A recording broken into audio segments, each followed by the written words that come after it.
यामध्ये interrogative sentences नेमकं काय आहे याविषयी माहिती जाणून घेऊया। इंट्रोगेटिव्ह सेंटेन्स तुम्हाला माहिती आहेत ना? इंट्रोगेटिव्ह सेंटेन्सेस म्हणजे प्रश्नार्थक वाक्य। आता नेमकं इंट्रोगेटिव्ह सेंटेन्सेस म्हणजे नेमकं काय? असे वाक्य की ज्यामध्ये आपण प्रश्न विचारत असतो आणि वाक्याच्या शेवटी क्वेश्चन मार्क दिला जात असतो। An interrogative sentence asks a question. It is punctuated at the end with question mark. Generally, there are two types of interrogative sentences. First one is verbal questions.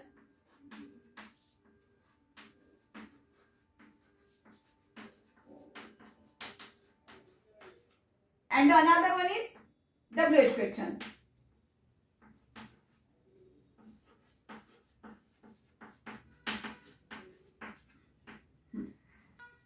सर्वात पहिले आपण काय करूया, नेमकं व्हर्बल क्वेश्चन्स काय आहे याविषयी जाणून घेऊया।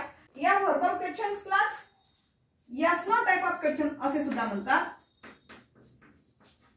Yes no type of questions.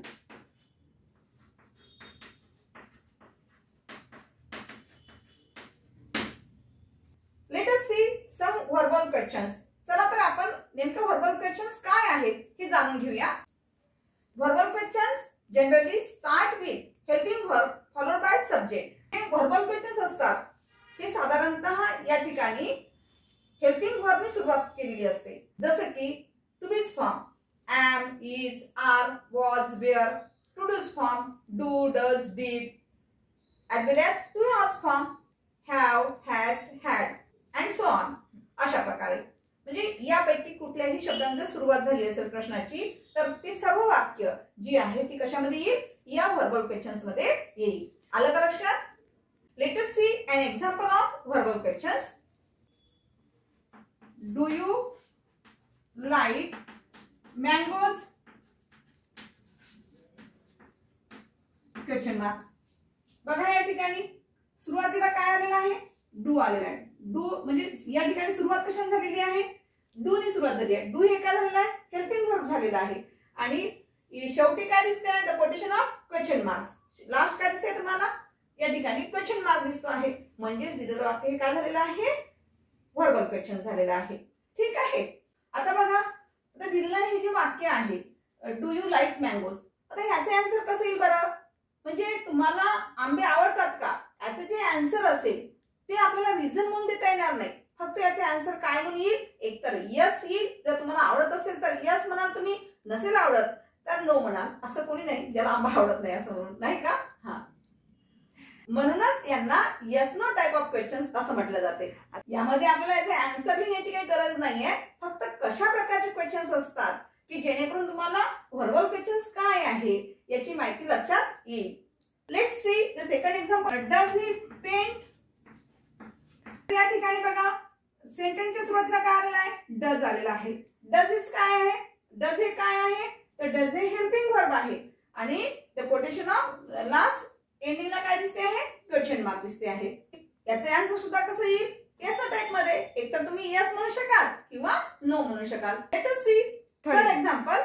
Did she watch a movie? बघा या ठिकाणी सुद्धा सुरुवातीला काय दिसते आहे, डीड आलेला आहे। Did is a helping verb म्हणजे या प्रत्येक सेंटेन्सच्या सुरुवातीला तुम्हाला काय दिसेल, डू, डज, डीड म्हणजे such as a helping verb यासारखी काही हेल्पिंग वर्ब तुम्हाला पाहायला मिळतील।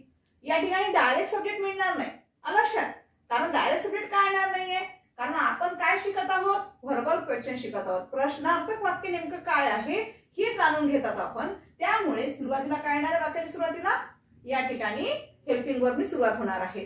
तर इथे कशाने सुरुवात झालेली आहे, डीड, आणि शेवटी क्वेश्चन मार्क दिसते आहे। तिने एखादी मूवी पाहिली होती का? एकतर ती हो म्हणेल म्हणजे यस ने उत्तर देऊ शकेल, जर नसेल पाहिली असेल तर ती काय उत्तर देणार आपल्याला, नो म्हणून देईल। राईट, आलं लक्षात आता? तर ही सर्व जी वाक्य होती ही टू डूज फॉर्म मधली वाक्य होती। ठीक आहे, तर अशाच प्रकारे आपण टू बीज फॉर्मची जी वाक्य आहे त्याचे एक्झाम्पल जाणून घेऊया। बघा,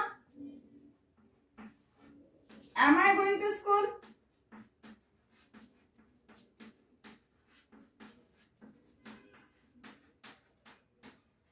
बघा या ठिकाणी सुरुवातीला काय दिसते आहे, am आलेला आहे। am हे काय आहे, टू बीज फॉर्म आहे आणि शेवटी तुम्हाला द लास्ट जे तुम्हाला पंक्च्युएट दिसत आहे, कोटेशन दिसते आहे, ते काय दिसते आहे? क्वेश्चन मार्क दिसते आहे.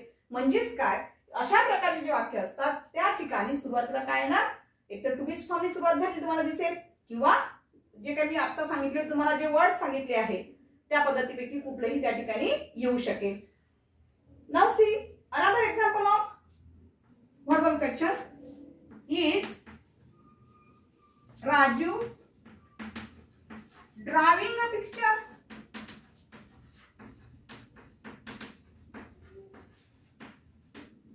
बघा या ठिकाणी सुरुवातीला काय दिसते आहे? इज आलेला आहे. इज हे काय आहे? टू बीज फॉर्म आहे, म्हणजे सुरुवात कशाने झालेली आहे? टू बीज फॉर्मने झालेली आहे. आणि शेवटी क्वेश्चन मार्क, म्हणजे राजू चित्र काढत आहे का? एकतर तो राजू चित्र काढत असेल तर यस होईल, आणि नसेल तर तो नाही येणार, नाही का? म्हणजे नो म्हणावं लागेल आपल्याला. ठीक आहे. Now see the next example of verbal questions. Are they playing? बघा या ठिकाणी सुरुवातीला काय आलेलं आहे? आर आलेला आहे. आर हे काय आहे? टू बीज फॉर्म आहे, म्हणजे सुरुवात कशाने झालेली आहे? टू बीज फॉर्मने झालेली आहे. म्हणजेच काय, या ठिकाणी तुम्हाला काय लक्षात येत आहे? तर या ठिकाणी प्रत्येक वाक्याच्या शेवटी क्वेश्चन मार्क दिसतो आहे, म्हणजेच त्या ठिकाणी दिलेलं वाक्य काय आहे? क्वेश्चन सेंटेन्स झालेलं आहे. मग याचं बघा, त्यांनी खेळत आहेत का असं विचारत आहे, नाही का? म्हणजे याचं उत्तर एकतर येस येईल किंवा नो येईल. टू बीज फॉर्मची सेंटेन्सेस बघितलेली आहेत. Now move towards to has form. Have you eaten an apple? बघा या वाक्यामध्ये सुरुवातीला काय आलेलं आहे? हॅव आलेला आहे, म्हणजे जे टू हॅज फॉर्मने सुरुवात झालेली आहे. शेवटी कशाने पंक्च्युएट केलेलं आहे? क्वेश्चन मार्कने पंक्च्युएट केलेलं आहे. बरोबर आहे. मग या ठिकाणी बघा तुम्हाला काय दिसते आहे? याचं उत्तर तुम्ही लॉंग मध्ये देऊ शकाल का? देऊ शकाल का? नाही. याचं आन्सर सुद्धा कसं येणार आहे? बघा, have you eaten an apple? तुम्ही ऍपल खाल्लेला आहात का? तुम्ही ऍपल खाल्लेला आहात का? एकतर तुम्ही यस म्हणाल, नाहीतर तुम्ही काय म्हणणार? नो म्हणाल. असं तुम्ही म्हणणार आहे तुम्ही I have eaten an apple म्हणून असं म्हणणार आहात का? नाही, कारण इथे रिझनचा प्रश्नच येत नाही. रिझन दर्शवण्याची गरजच नाहीये, म्हणून तर त्याला आपण व्हर्बल क्वेश्चन म्हणतोय ना, ज्याचं उत्तर फक्त काय येईल? Yes no type of question मध्ये येईल. बरोबर आहे. ज्याचं आन्सरच आपल्याला यस नो मध्ये द्यायचं आहे, तर त्यामुळे आपल्याला रिझन देण्याची गरजच येणार नाही. ठीक आहे. चला, now let us see another example. Has Sita spoken? बघा इथे कशा सुरुवात झालेली आहे? हॅज ने सुरुवात झालेली आहे. शेवटी काय आलेलं आहे? फक्त क्वेश्चन मार्क आलेला आहे. म्हणजेच काय, सीता बोललेली आहे का? तुम्हाला फक्त आन्सर देताना काय द्यायचं आहे? एकतर यस लिहा किंवा नो लिहायचं आहे. Now let us see next example. Had he played? बघा या ठिकाणी कशा सुरुवात झालेली आहे? हॅडनी. हॅड सुद्धा काय आहे? टू हॅज फॉर्म मध्ये येते, आणि शेवटी काय आलेला आहे? क्वेश्चन मार्क आलेला आहे. म्हणजेच काय, या ठिकाणी त्याने खेळला होता का असं विचारलेलं आहे. मग तुम्ही उत्तर काय देणार आहे? ही हॅड प्लेड असं देणार आहात का? नाही. तर याचं उत्तर काय येणार आहे? जर तो खेळला असेल तर यस द्या बेटा, जर नसेल खेळला तर नो द्या. ठीक आहे. मी आशा करते की तुम्हाला हा जो व्हर्बल क्वेश्चनचा आपला जो आजचा व्हिडिओ होता तो नक्कीच लक्षात आला असेल. ज्यांना कोणाला लक्षात आलेलं असेल, की जवळपास सगळ्यांनाच लक्षात आलेलं असेल, कारण आपण खूप सारे एक्झाम्पल बघितलेले आहे, नाही का? तर तुम्हाला आवडला असेल किंवा समजला असेल, प्रत्येकाने काय करा, एक तरी आपलं verbal question sentence comment box मध्ये मला पाठवा. आता तुम्हाला व्हर्बल क्वेश्चन्स विषयी कशा प्रकारची आन्सर द्यायची, कसं उत्तर असतं याविषयी निश्चितच माहिती मिळाली आहे, आणि नेमकं याविषयी जी भीती असेल ती सुद्धा तुमची निश्चितच दूर झाली असेल. आता आपण नंतरच्या व्हिडिओमध्ये येण्यासाठी असा काही आपण सुंदर टॉपिक घेऊन येणार आहे, जो की डब्ल्यूएच टाइप क्वेश्चन, जे की तुम्हाला अगदी हवासा असणारा आणि माहिती मिळणारा, तर ते आपण जाणून घेऊया नेक्स्ट व्हिडिओमध्ये. तोपर्यंत सगळ्यांना बाय बाय.